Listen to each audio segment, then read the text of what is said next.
Um, Before we kick off tonight, I would like to first thank you all for tuning in, the audience, and welcome back. And a big thank you to our esteemed panelists, more of the madmen in inverted commas, and our host, Ryan Silverman, once again. Based on the success and incredible feedback we received from our first webinar hosting these men, our audience requested a sequel, and here we are tonight. So tonight's talk will be slightly more personal. It will be a bit more creative, more inspiring than we've had before.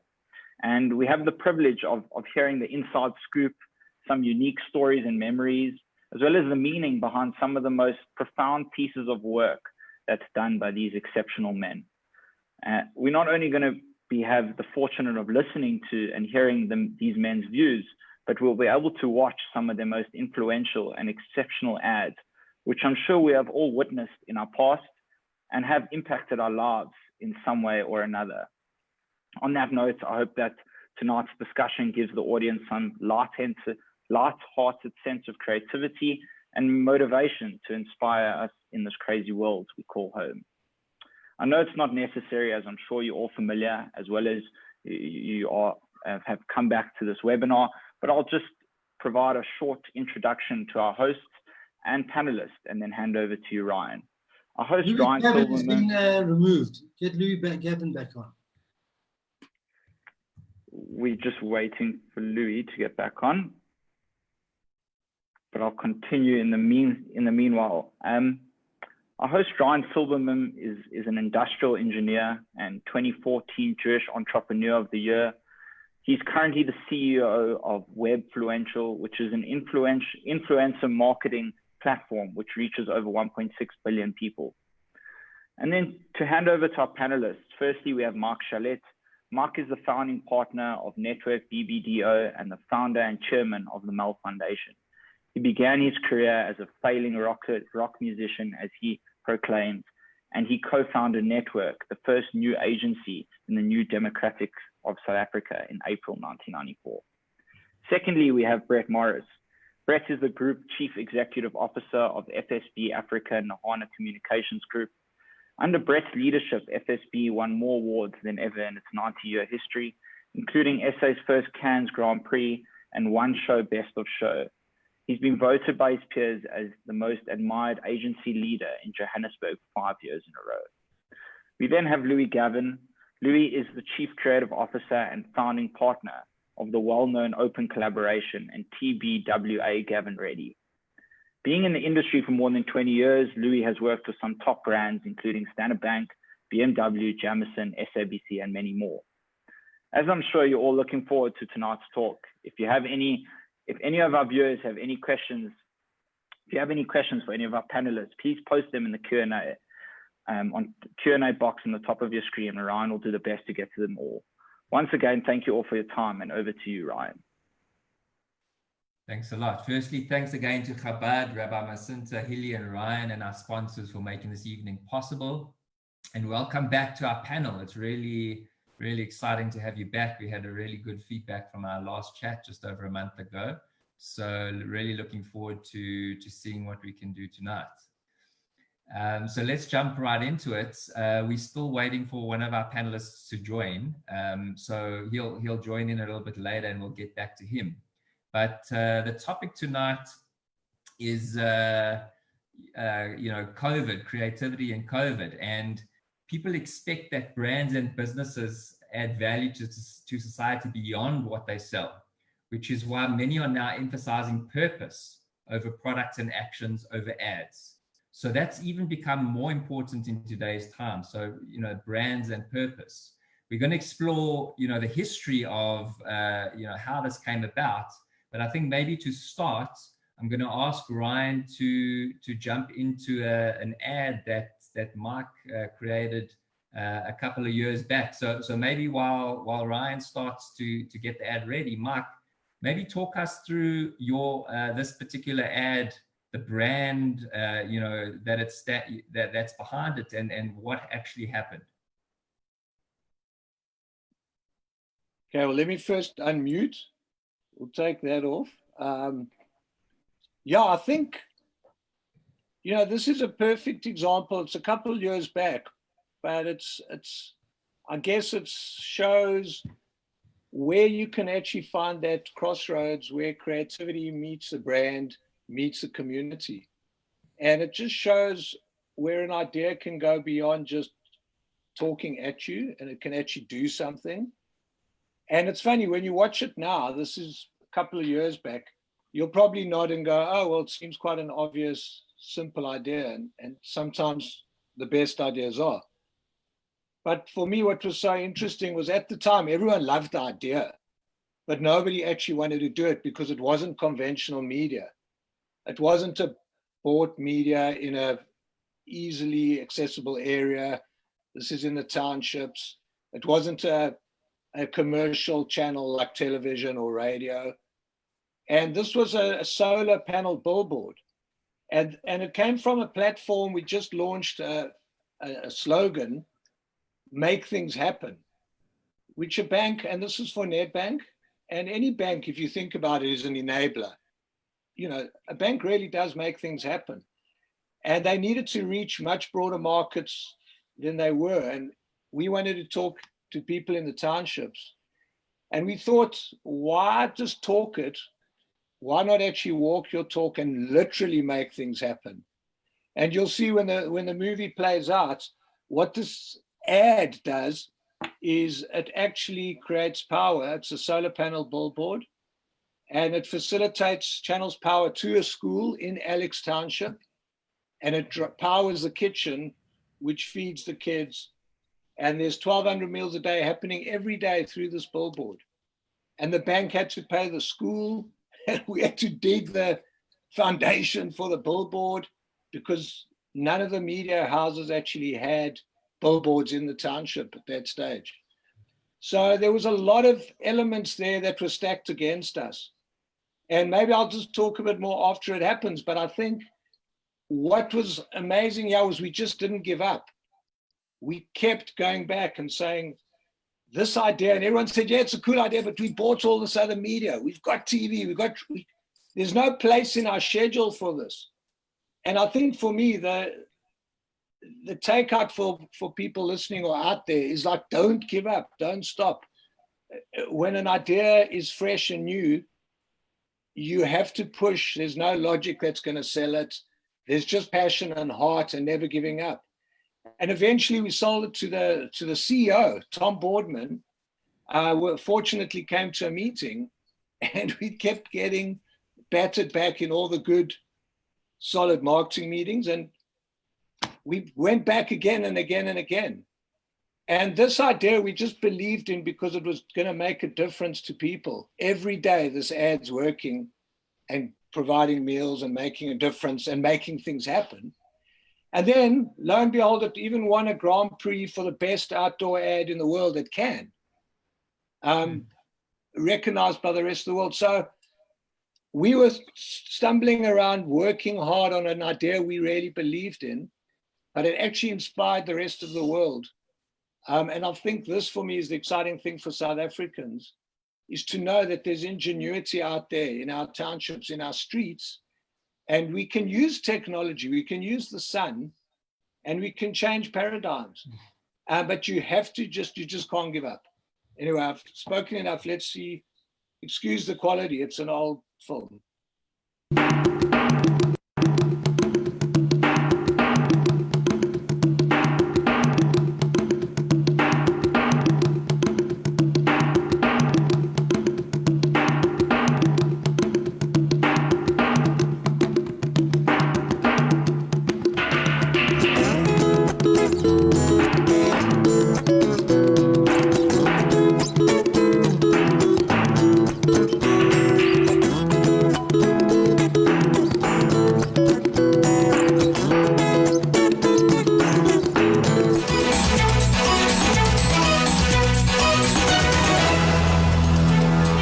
There's a new way to get a corporate message across that not only delivers the message, but gives electricity to the people. In what is believed to be a world first, Nedbank has introduced the first solar-powered billboard.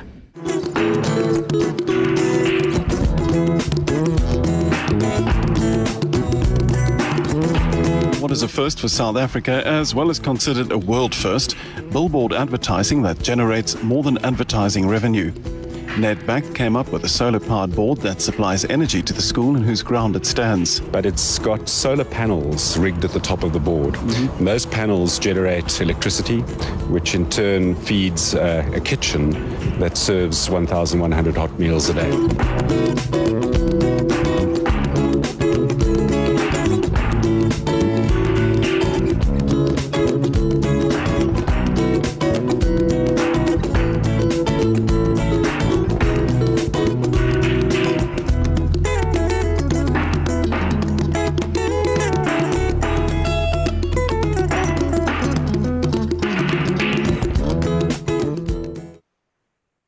Sure, that's amazing, Mike.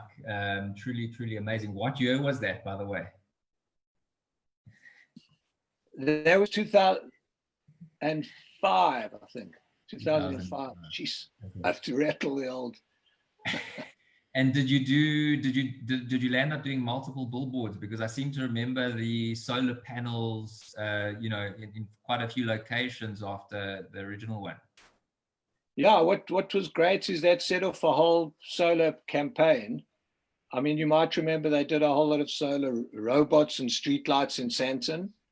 And then along the N2, there was actually a solar paneled and then a wind turbine as well along the N2 in Cape Town.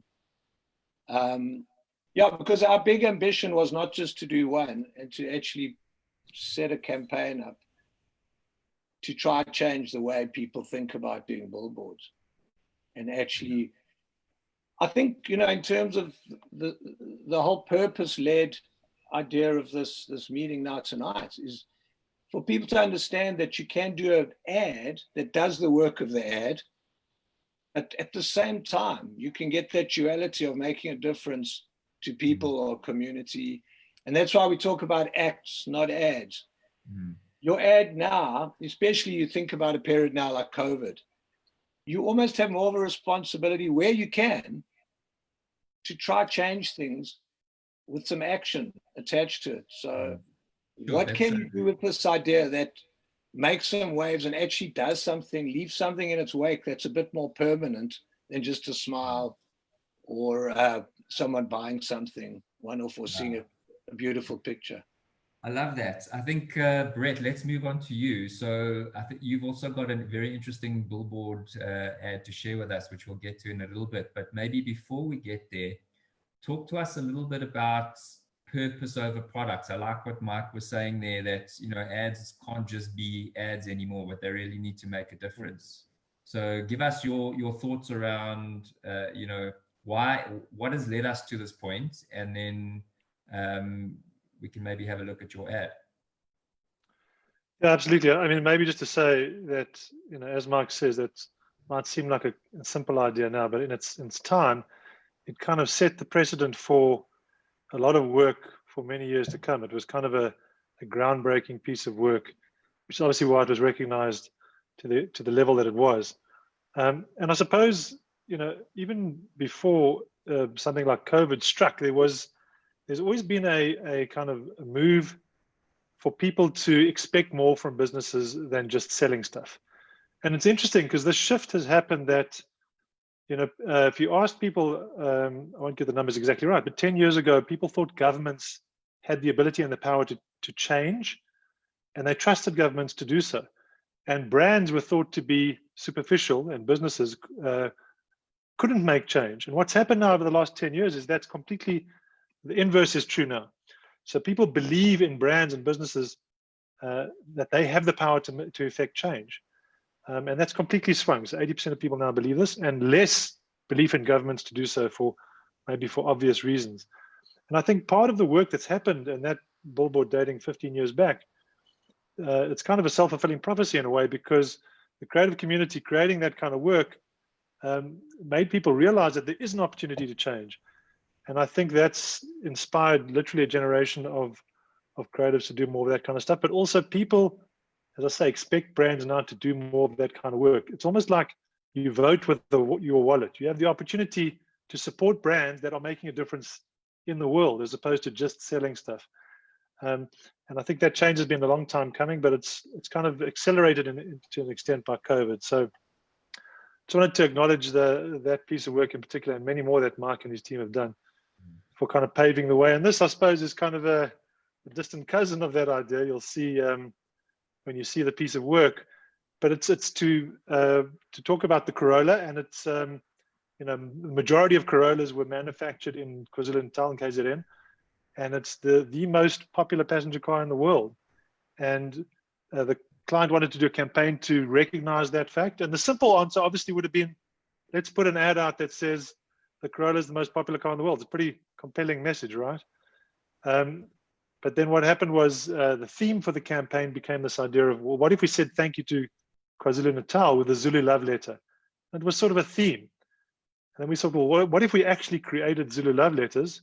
That's quite interesting. And then even further, what if we created the biggest Zulu love letter in the world? But beyond that, as opposed to just, which you'll see in the film now, as opposed to just kind of, I suppose, appropriating that idea of a Zulu love letter, which is obviously has cultural resonance for, particularly for KwaZulu-Natal, but the whole of South Africa, what could we do to make that representation of a Zulu love letter more meaningful? And I think the video kind of explains that. Maybe we can chat a bit more afterwards. There are many ways to say I love you, but in South Africa, there's no more powerful way than a personal, handcrafted beaded gift known as a Zulu love letter. These vivid proclamations of love have been used for generations and have become a true cultural icon. To celebrate South Africa's best-selling and most loved car, the Toyota Corolla, we've tapped into this powerful cultural tradition to express our love in a really big way. So instead of a few grams, we decided to make a love letter that weighed over a ton. We wanted to say thank you to South Africa for making us the most loved car. And what better way than by showing the love to the community where the Corolla has been manufactured for decades. So, we partnered with Wozamoya, a community outreach center and clinic in KwaZulu-Natal that supports HIV/AIDS affected individuals and their families through crafts programs. They employed 350 craftswomen who hand-stitched tens of thousands of beads, tripling their income for 2 months. And when the billboard came down, the beads were recycled and returned to the community for use in future projects. So, instead of making dozens of billboards that just end up in landfills, we created one supersized celebration of love that spread a lot of love and got a lot of love in return. A beaded billboard with the help of the KwaZulu-Natal-based community NGO Wozamoya.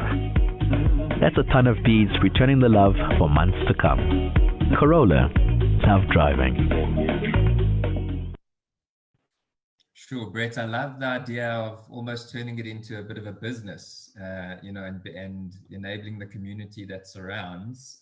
Maybe talk to us a little bit about, you know, was the idea, as Mark said, did you come up with the idea in the beginning, or did you feel as time went on, you know, you came up with more and more and more, and eventually you donated it back? Maybe talk to us a little bit about that. Yeah, it was exactly that. It kind of evolved. As I said, originally it was just a representation of a billboard, then of a Zulu love letter. Then what if we made them for real? And what if we made the biggest one possible? But I suppose the most important part is partnering with the community where it was made, so that they tripled their income for 2 months. And, you know, it became something that they could recycle and use again. And I think Mark kind of alluded to this, but what the critical part is, it's one thing coming up with the idea, it's another thing actually getting it done. And there's so many barriers when you come up with these ideas to getting this done. Because think about it, as opposed to doing dozens and dozens of billboards around the country, you're taking a risk to say, let's do one that has some purpose and meaning, and then get as much coverage out of that one as you would out of dozens. And that takes commitment, and it takes kind of an unreasonable amount of commitment in a way. And I think great partnerships with your clients. As Mark said, there's no schedule. There's no media schedule. You can say, well, we've got a giant 1-ton Zulu love letter. What schedule does that go on? There's no such thing. And I think that resilience and that tenacity that Mark spoke about is so critical. And it's so worth it when you have an idea that you believe in to make it happen. So yeah, it evolved over time. But when we got to the point that we said, let's make the thing for real, I think the commitment and the partnership with our client to say, yeah, let's do that. Let's invest in that thing. It's worth doing because it has meaning beyond just an ad. That really was what makes it happen. And I guess, I mean, to me, that certainly also looks like an award-winning ad. You know, from a brand and a company perspective, you know, putting budget into, I suppose, reaching as many people as you can through TV and multiple billboards versus creating one brilliant execution that doesn't maybe reach as many people, but surely affects a small number of people's lives. So, Mark, maybe let's also bring you into the conversation on that point.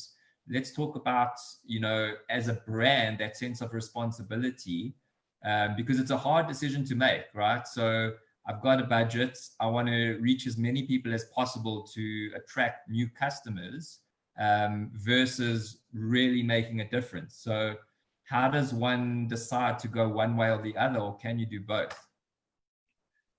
Yeah, look, I like to think you can do both. But it does take, as Brett says, and Brett's done that very well with his clients, it's developing this trust. You walk together on this, because most brands, your key outlook out there is to connect. You need to connect with people. And the ideas we're coming up with are that channel, a means to help you connect with your market.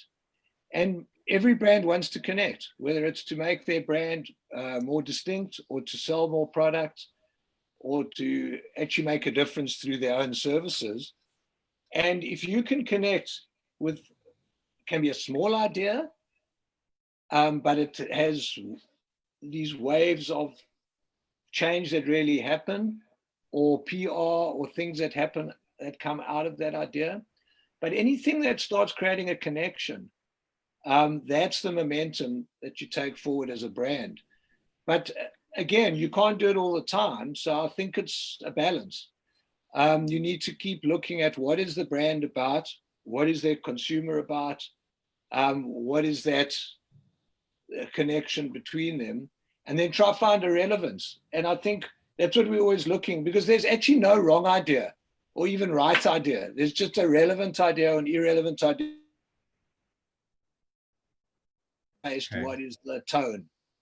But you know, you can't really be wrong. You just might be more visible or more invisible. Yeah. And it's the trust. And then you look at how you just find the right connection. You know, Brett found it there's a popular car, and there's love, and there's the Zulu kingdom, and you start putting all these bits together. And then you find the parts that can resonate further, that can actually touch people and make a difference on the ground. And then that's where the idea just gathers a whole lot of momentum and traction, you know? Yeah. Yeah, Brett, anything to add to that? You know, how does the brand be brave enough to make that decision? Yeah, I think as Mike says, it's definitely a partnership. And obviously you can't do that on every single piece of work, but it's looking for those gems and then backing them when you find them. And, you know, there's actually, as Mike says, you can actually reach more people through a single execution. You won't necessarily always get that right. But, you know, the Toyota have a very simple formula. If they invest in an idea from a PR point of view, they want to get 3 times the return in order to make it worthwhile. But in this case, it's almost like, and I love that idea that you can't actually be wrong. And in this case, more so, because the worst result that you can expect is that you've given the opportunity for a community to earn extra money. That's the worst thing that can happen. The best thing that can happen is that you get exposure because of that. So you really can't lose. And I think it's having the commitment again to see that idea through, because it's easy to have ideas. It's a very different story to commit to making them happen. Interesting. So I love, Brett, the next piece of work that I want to show is one of yours, which speaks to the heart of South Africa. You know, 11 different languages, a whole bunch of different cultures. So this is one that you did for Coke. So I think while Ryan is teeing that up, maybe share some inspiration about how you came to this. It's a classic Coke ad. Yeah, absolutely. So first I have to say that I would love to lay claim to being the creative responsible for this idea, but I wasn't. I can just bask in the reflective glow. There's much smarter, younger people that made this piece of work happen. But I think, you know, obviously Coke is such an iconic brand, and I think it's always had a point of view That's the other thing about this conversation as a brand or a business. The temptation is to be recessive and kind of not sort of stick your neck out and maybe offend anybody or try and be too controversial. But as the great saying goes, you can take the risk of not offending anybody, but then you won't be noticed, or at least if you take a risk, you might offend some people, but you'll definitely. I'm botching the saying, but the point is to have a point of view, and make sure that you're prepared to tackle societal issues. And here's one that is so prevalent in South Africa, where even 25 years after democracy, we still struggle to say each other's names, and then wrapping our tongues around the different languages. And it's a lot of clients might shy away from this, but Coca-Cola, being a brand that talks about culture, that has a point of view about culture, has a point of view about connectedness, saw an opportunity to use that insight and create more connection with South Africans. And this is a soft drink. It's just, stuff in a can. But I think great advertising with purpose has the power to really inspire and uplift people and create meaningful connections. And I really think this piece of work manages to do that. What's your name? My name is Bongani Oguse Ogwamazamani. Sorry, what? Some just say Bongani. People butcher my name all the time. Idalia. Nantika. Urinal. Excuse me?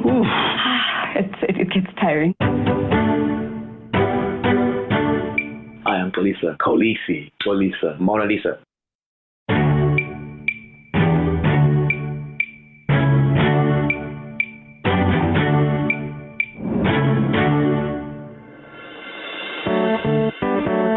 My name is Ivilia. My name is Andali. My name is Bongano Gushogomatamani. Coke actually tells you need to click before saying it. Click. I click. Hey, it's the tongue. You have to use the tongue. Tongue, sun, car. Nailed it. Can you guys help me with the X click, please? It's like when you're angry and you say. Do you have to be angry to do that? No. Shape and sound. Hey, oh. I'm not going to care for the pronunciation of your name, which is essentially your identity. I'm showing a great disrespect to you as a human being. Not Stalin, Chanel, not You've seen those brilliant Coca-Cola ads, by the way, that are focusing on people's names and how to actually, I think it's a clever campaign. They use the can to put pride in people's hearts.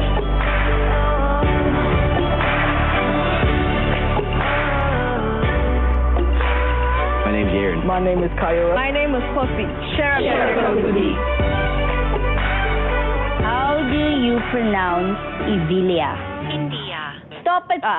Jy's got fire. Sure, that was really special. So I guess, also being on the inside of the advertising world, there's always two components to it. So that looked like a kind of a case study type after the fact video. And I'm sure, being a consumer where you pick up a can and it potentially got your name on it. Maybe talk to us about that kind of dichotomy. When does it all kind of click for the public, for the consumer, and does it mean as much to them as it does when we see the case study video? Yeah, I mean, it's a great question. Obviously, that's kind of packaged in its entirety. And I think the important thing to understand is that if you think about the idea, it's incredibly simple. You're putting the phonetic sounds of names on the can. That's it. And it's kind of a promotional mechanic in its kind of simplest form. But there's so many other aspects to the campaign beyond that. So what you're seeing is a kind of a summarized version of all of the pieces, bits and pieces. And there's many that you're not even seeing in there. So the fact that, I think it did mention it, but that actually became used as a teaching series. The explainer videos that we shot became used as teaching tools inside schools. There was actually a sound box that you used physical sounds to teach people how to make the clicks, which was sent to influencers and DJs and the like. And those pieces of content of people telling their own stories about how the fact that they've lived in this country for so long and people never get their name right, that's the compelling part of the campaign. So even if you only experience that in itself, that's powerful and meaningful. If you experience that, and then you see your name on the can, we experience that and you see the name on the can, and you understand that, you know, it happened to end up in schools as a teaching mechanism. It all kind of adds to it. But I think, you know, as advertising practitioners, we want every single element to stand alone on its own. It has to stand on its own 2 feet. So you can't expect people to see everything. If they just see one single piece of communication on TV or a 7-minute clip on YouTube, it's got to be as compelling in its own right, or for that format. So yeah, it's I suppose kind of a deceptive when you see it as a summary, but that's also part of what makes the campaign bigger than something in isolation. And those campaign videos are often distributed as much as the content itself. Yeah, Mark, coming to you. So I think we've seen a couple of good cases now. The question is, you know, if we could look at a theme around purpose over product, you know, maybe take out some of those key points that we've seen, and I believe you've got an interesting case for Think Wi-Fi. We could maybe use that as an example to illustrate, you know, specific key insights into being a brand for purpose as opposed to just a brand on itself. Yeah, I mean, I have this sort of mantra that when I first sort of started, I found this amazing mantra about creativity. And I kind of used to keep it in my pocket till it faded away. And I'll read it to everyone because it reminds you of what creativity can do. And it was those days where there's nothing logical about creativity. We try to make it logical to try to explain it, but there isn't. There's nothing logical about COVID. There's nothing logical about living, about the world right now. And that's why the best ideas work. And I used to keep this just when I got lost in a presentation or I couldn't convince the client. I'd remind them. So it says, I'll have to read it because I won't remember all the words. Creativity is unusual stuff. It frightens. It deranges. It's subversive. It mistrusts what it sees, what it hears. It dares to doubt. It acts, even if it errs. It infiltrates preconceived notions. It rattles established certitudes. It incessantly invents new ways, new vocabularies. It provokes and changes points of view. And why I always like grab that when I'm stuck is because it reminds us why clients get nervous, partners get nervous, you get nervous when you're trying to sell an idea, because it can be quite frightening because it's new and it's fresh, and it's so the purpose part now adds like real value, and it gives it an anchor. And I think it should actually make people less nervous now, because you're going, not only are we putting some interesting ideas and thoughts and visuals and music and feelings out in the world and giving your brand a personality and a distinctiveness, we're also adding value, whether it's to a community or to a person or to technology. And this idea now that we're working on, again, very simple. The new divide now is, and we've seen it through COVID, is connectivity. You've got the connected and the disconnected, and you've got maybe 70 to 80% of the market that can't afford data. So we started working on a pilot idea with Google to just literally connect the disconnected, because if they start connecting, then Google, their brand just has more connectivity, their brand has more traction with people, there's education, there's things, so things start happening. And now we're working with Think Wi-Fi, who are one of the suppliers. Google's handed it over to Think Wi-Fi, who are providing Wi-Fi. We started in the Cape Flats, and literally these are solar paneled lights that are put up. There's about 170 that have gone up now across the Cape Flats. They have an AP, an access point, which provides free Wi-Fi, uncapped. All you have to do is watch an ad. So it's creating a media channel. And then now they're attracting brands to put get your little poster up. I can now watch an ad about that brand and I get 30 minutes of free Wi-Fi. And we're working with the community. So we've got spaza shops, kata takeaway franchises, schools that are looking after the device or the lamp. In the blackouts now, there's visibility, light security. You see people huddled around. And I'll read you just one quick. We got a message back in the last month from someone. Just wanted to thank Think Wi-Fi this morning for this opportunity of bringing internet to us, the less fortunate. I'm truly grateful for the services. I wish it can last for more years, as I've read that you had Pathway with Google and you decided to stand on your own and never back down for that. The service is truly amazing. I can now complete my studies online without any worries. I'm truly grateful. I wish more youth and elderly can use it and benefit from us for job opportunities, as well as use it in a useful manner. I fully support your service to 100%. Truly, it shows in somehow we are living in a democratic country where their people may benefit from our private sectors. So this is just like one little message from one guy who's just the value that's been added. This is now creating more momentum, this traction I was speaking about, more people buying, more education, more entrepreneurship, better business. So the cycle, it's not giving, it's not CSI, it's not a hand down or a hand out, it's a hand up. And I think that's the difference where people misconstrued, oh, this is charity or giving or CSI. No, this is brand value, it's connectivity, it's purpose that Brett was talking about. It's creativity making a difference in a real business-like way. I think certainly that young guy who sent you the message will remember the brand for the rest of his life, and even attribute his university degree and future income to that brand. So he's loyal for life. That's great. So I think I'm going to ask Ryan to share another video to tee it up for us. I don't know if you guys have seen this, but I saw it when I was in Cannes. I was lucky enough to go, and I think this was one of the award winners.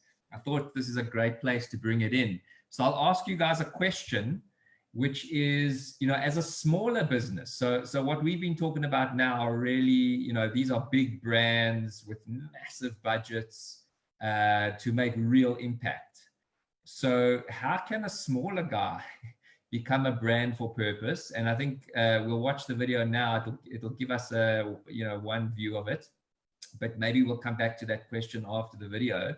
And then secondly, the acid test is, can you take a purpose and kind of slap any brand on it, and will it work? Or is there more authenticity required? How easy is it to find your purpose as a brand? So just let's bear that in mind for our audience and our small business. Audience, I'm going to ask you to send in your questions now as well while we're watching this video, and we can take some of those questions in a bit. Thanks, Ryan.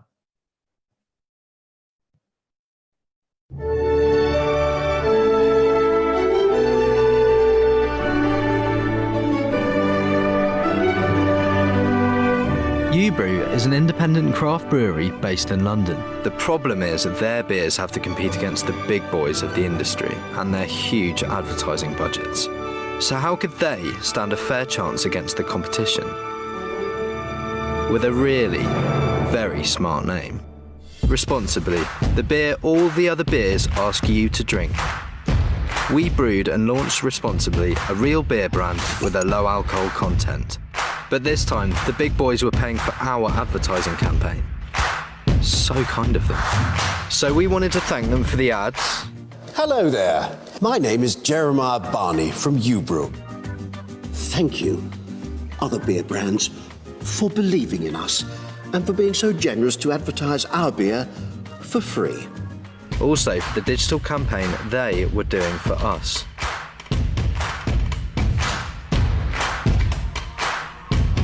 We even hijacked their YouTube ads with a pre-roll that didn't have to advertise anything at all. We don't want to waste your time advertising our beer, so the next ad will do it for us. Skip it then. We would also love to thank them for their help with our print and outdoor ads. Today, we want to give back so much generosity, and here is to you. Drink, drink, drink, Responsibly is a symbol of the revolution of craft breweries away from the big beer companies. But in the end, it is a craft quality low alcohol beer that is promoting a way to drink responsibly. Very important to drink responsibly. I think it's very important to drink responsibly. Responsibly. We should drink more responsibly. So thank you all for supporting. Responsibly, the beer all other beers ask you to drink. And don't forget, always drink responsibly with moderation. Moderation, the low-fat crisps that any beer brand asks you to eat. Cool. I love that ad. I don't know if you've seen that before, but Brett, let's maybe start with you. I love that ad because it's got a purpose, drink responsibly. It's from a small business that needed to outshine bigger brands. Is it possible for smaller brands and businesses to find their purpose and enable that in their advertising? Yeah, absolutely. I think we touched on this last time. Creativity can add exponential value to a business, whether you're a big or a small one. In fact, more so when you're a small brand. And we talked about a couple of examples that when the brands knew they had to get more than their fair share of attention, and the only way to do that was to take risks creatively and put themselves out there. So what's amazing about that piece of work is not just that it's an idea, not an ad. It's ads wrapped around an idea, but it's incredibly entrepreneurial. So the reason that a big brand could never do that is not because of how it was put together, but because it's too agile and too nimble. Because they would have had to have focus groups around, can we call a beer responsibly, and is that going to cannibalize and this and that? It's just too caught up in corporate bureaucracy in order to get that thing out. Whereas that thing was, the idea was the beer, not the advert. And I think again that's the lesson. Is the reason that is so authentic is because it's wrapped up in its very purpose. And the same goes for brands. Even if you're searching for a purpose, it only resonates if it's authentic. So whether that is supporting the community where the car is built, which is there's a direct link and there were layers which worked together, or a bank that's not just putting adverts out there that's supporting a community, those resonate because there's meaning in that. It might not be the bank's sole purpose to provide power to underprivileged communities, but there's an authenticity that goes along with that. And some brands are so purposeful that they'll only ever talk about that purpose.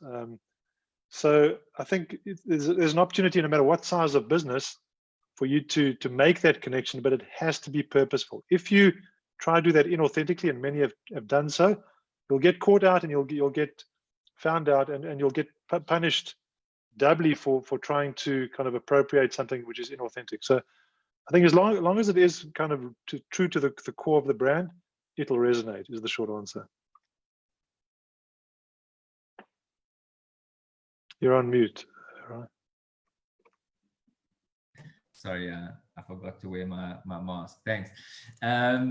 Mark, how about you? What are your tips for smaller businesses to find their purpose and then bring about that purpose into how they communicate? Yeah, well, I mean, as Brett says, you have to be relevant, firstly, but I think you have to be cheeky. You have to, and I always use this to remind everyone: don't ask permission, beg forgiveness. Too many people wait to be told to do something or wait for the green light. There is no green light, and no one is that excited to go make it except you. And the young brands, the young entrepreneurs have that, kick-ass vibe that they want to get out there and do it. And they are the ones who are going to make the waves. So, don't ask permission, beg forgiveness, grab it, take it, do that, put that first foot forward. Don't wait for someone to usher you in. You've got to bash that wall down. There's that wall of indifference. There's that huge wall of mediocrity out there. And it's that cheek, that glint, that extra bit of energy and passion that'll bash that wall down and connect you with people. So it works across the board, and purpose even more now, because you want to be meaningful. You don't want to greenwash. You don't want to you want to actually get out there and do something that is making a real difference, because you can get caught up in some stuff that actually is just making everyone pat themselves on the back. But what are you actually doing?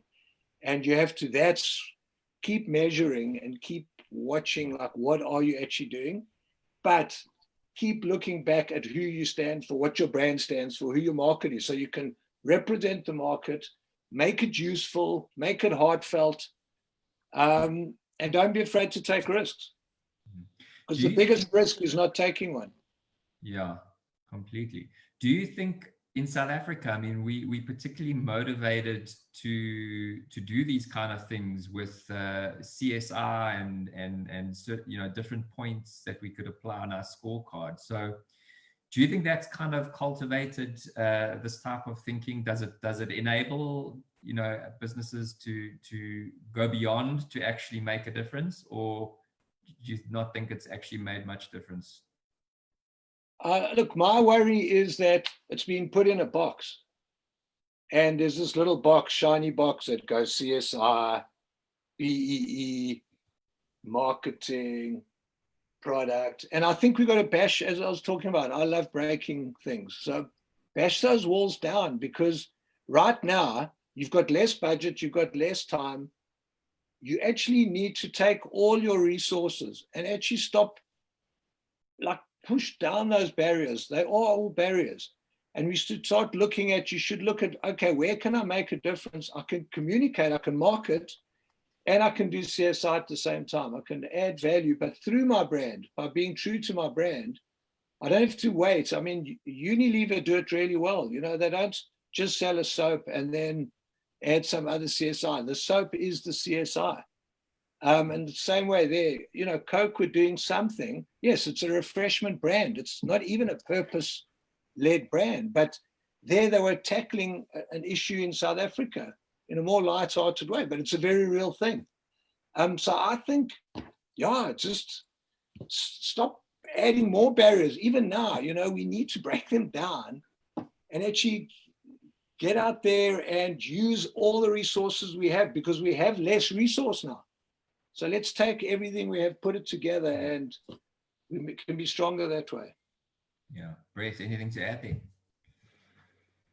Yeah, no, completely agree. And like anything, BE or transformation, like Mark's just said, you can fulfill what you need to in order to get the job done and tick the box and put it in the background, or you can put it in the front. You can make it purposeful and achieve amazing things. You know, the design of BE and transformation was in itself is a beautiful idea to transform our country, but there has been an avoidance of it to some degree, and it's for the same reason that I suppose it's difficult to get great ideas out there. It's not easy. You need to do the work.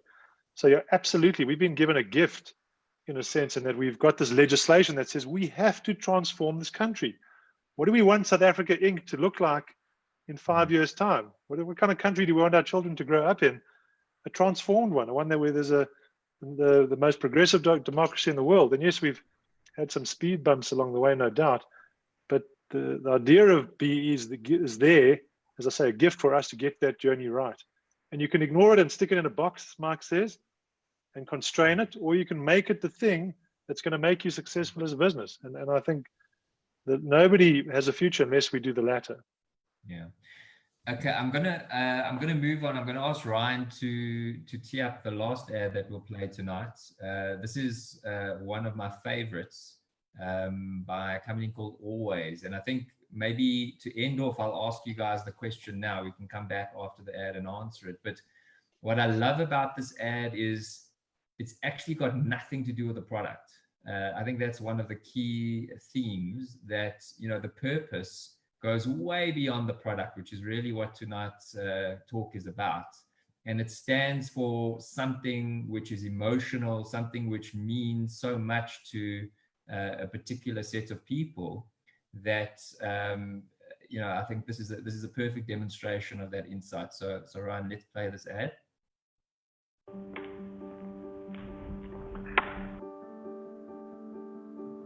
Hi, Erin. Hi. Okay, so I'm going to just give you some actions to do, and just do the first thing that comes to mind. Show me what it looks like to run like a girl. My hair. Oh my God. Show me what it looks like to fight like a girl. Now throw like a girl. Aww. My name is Dakota, and I'm 10 years old. Show me what it looks like to run like a girl. Throw like a girl. Fight like a girl. What does it mean to you when I say run like a girl? It means run as fast as you can. So do you think you just insulted your sister? No. I mean, yeah, insulted girls, but not my sister. Is like a girl a good thing? Actually, I don't know what it really, if it's a bad thing or a good thing. It sounds like a bad thing. It sounds like you're trying to humiliate someone. So when they're in that vulnerable time between 10 and 12, how do you think it affects them when somebody uses like a girl as an insult? I think it definitely drops their self-confidence and really puts them down, because during that time they're already trying to figure themselves out, and when somebody says you hit like a girl, it's like, well, what does that mean? Because they think they're a strong person. It's kind of like telling them that they're weak and they're not as good as them. And what advice do you have to young girls who are told they run like a girl, kick like a girl, hit like a girl, swing like a girl? Keep doing it because it's working. If somebody else says that running like a girl or kicking like a girl or shooting like a girl is something that you shouldn't be doing, that's their problem. Because if you're still scoring and you're still getting to the ball on time and you're still being first, you're doing it right. Doesn't matter what they say. I mean, yes, I kick like a girl and I swim like a girl and I walk like a girl and I wake up in the morning like a girl because I am a girl. And that's not something that I should be ashamed of. So I'm going to do it anyway. That's what they should do. If I asked you to run like a girl now, would you do it differently? I would run like myself. Would you like a chance to redo it? Yeah.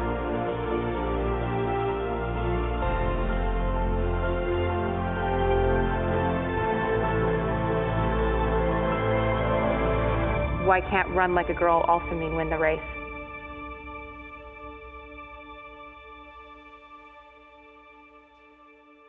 Sure. I think that that's a very, every time I watch that ad, I kind of get a few tears. But what is it about that? I mean, I think it's a good summary for our whole discussion tonight, Mark. So let's maybe start with you just in summary. Why is that ad so special? And then Brett will move to you and end off. Well, power to the women, firstly. That's August, it's Women's Month, so well done for ending on that. In fact, I'd like to end is going, there's no logic to that. Firstly, there's no logic to say run like a girl. But actually, what I was saying earlier, there's an idea that's just a universal, it's a connected thought that's based on a human truth, on an insight. And, you know, that touches everyone. And it's because it's so true to what's going on, the stereotyping, the cliches that are out there. We've seen the Black Like Me movement. We've seen so many stereotypical things happening, and a lot of it has happened in the advertising world. So I'm so pleased you've ended on that to say, let's start breaking down those stereotypes and those cliches. That's also about purpose. And let's start getting out of all these boxes.